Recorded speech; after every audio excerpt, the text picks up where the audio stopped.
అండి నేనైతే అల్లం పచ్చడికి ఏమేం కావాలో చూపిస్తాను. అల్లం పచ్చడి చేస్తున్నా.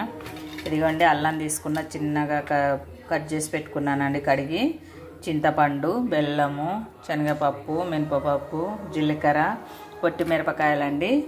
ఇప్పుడు ఆయిల్ వేసుకుందాము.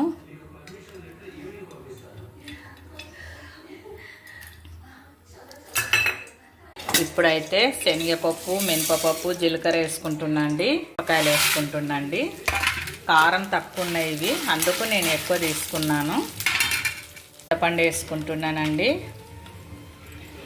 చింతపండు, అల్లం ముక్కలు చింతపండు వేసినానండి. ఇది బాగా మగ్గాల. కొంచెం నీళ్ళు వేసుకుంటున్నా అండి. ఇప్పుడు అదో బెల్లం కూడా మగ్గాల. స్పూను ధనియాలు వేసినాను. ఇదిగోండి ఎంతో టేస్టీగా అల్లం పచ్చడి అండి. దోశలు లేకి, ఇడ్లీలు లేకి, అన్నం నంచుకోవడానికి